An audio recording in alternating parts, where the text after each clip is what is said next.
Olá, povo de Deus, segunda-feira, 22 de maio de 2023, sétima semana da Páscoa.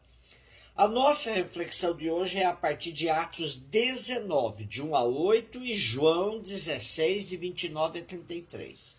Enquanto Apolo estava em Corinto, Paulo atravessou as regiões montanhosas e chegou a Éfeso.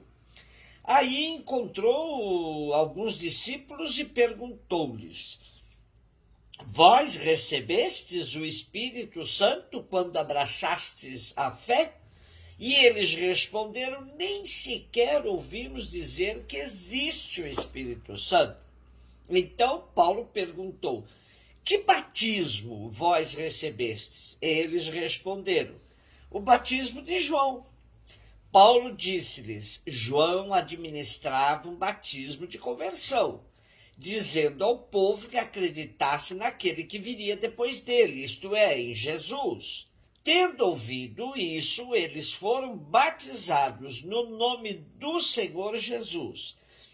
Paulo impôs-lhes as mãos e sobre eles desceu o Espírito Santo.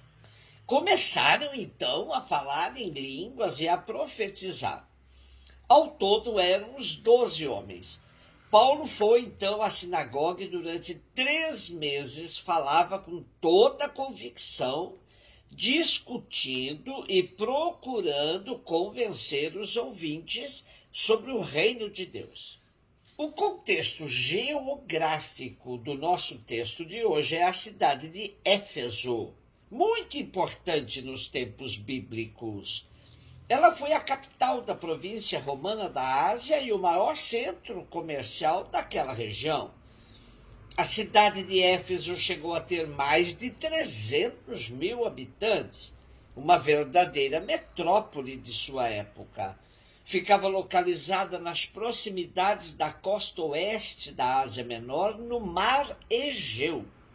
Por conta de sua estrutura, importância e população, Éfeso chegou a ser a segunda maior cidade do Império Romano, ficando atrás somente de Roma, da qual se tornou província em 133 a.C. Foi destruída entre 262 e 263 d.C., chegou a ser reconstruída, mas em 614 d.C., um terremoto lhe fez grandes estragos.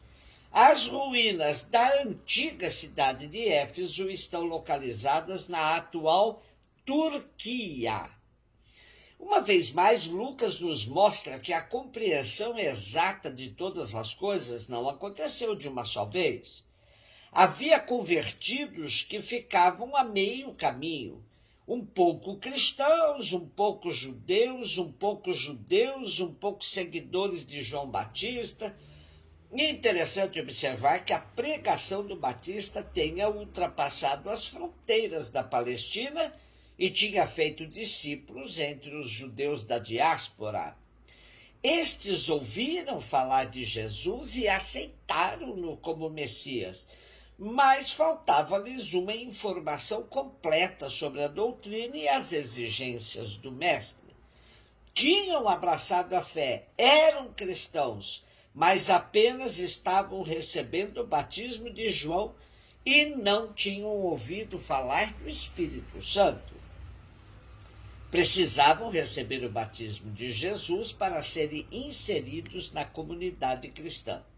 Não sabemos bem se foi Paulo que os batizou, mas foi ele quem lhes impôs as mãos, renovando o Pentecostes, como acontecera noutras circunstâncias, especialmente com Pedro e João na Samaria, junto aos convertidos por Filipe.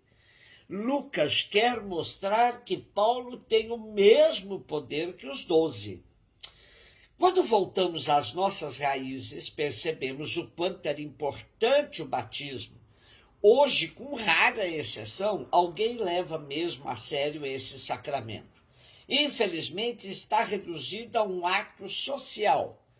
onde muitas vezes ele termina em um almoço entre compadres, onde alguns saem até embriagados.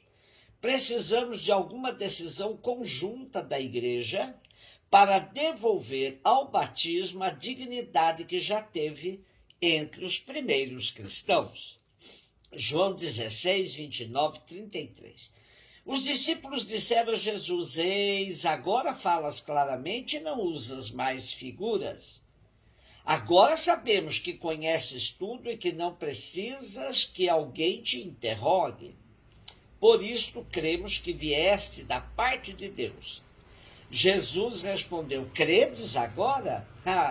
Eis que vem a hora, e já chegou, em que vos dispersareis, cada um para seu lado, e me deixareis só. Mas eu não estou só, o Pai está comigo. Disse-vos estas coisas para que tenhais paz em mim. No mundo tereis tribulações, mas tende coragem, eu venci o mundo. Chegamos à última perícope do capítulo 16 de João. O próximo capítulo apresentará a nós a grande oração de Jesus, que começa dizendo: Pai, chegou a hora, glorifica teu Filho, para que o Filho glorifique a ti.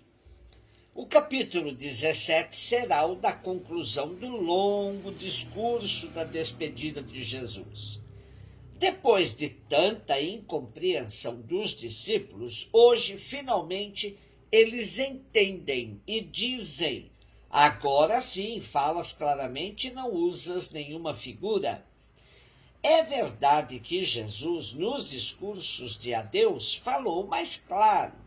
Mas também é verdade que quando João escreve essas palavras, elas já eram iluminadas pela luz da ressurreição e que sobre a vida da igreja também já se projetava a luz do Pentecostes.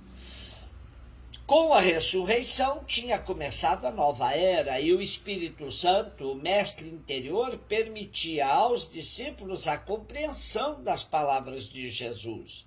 Ainda antes da ressurreição, os discípulos pensaram conhecer a pessoa de Jesus e ter uma fé adulta em Deus. Mas Jesus tem de lhes fazer compreender que a sua fé ainda é fraca e incompleta para enfrentar as provações que estão para vir. O mestre anuncia com amargura que os seus amigos, que agora se afirmam crentes, o hão de abandonar, porque não resistirão à prova da sorte humilhante a que será submetido. Mas o Senhor termina com palavras de esperança. Tende confiança, eu venci o mundo. Jesus não engana seus seguidores. O futuro é tempo de testemunho em meio a lutas e perseguições. Mas também é tempo de confiança e paz, pois os cristãos podem contar com o amor do Pai e, desde já, podem estar certos da vitória. Jesus já venceu todos os adversários.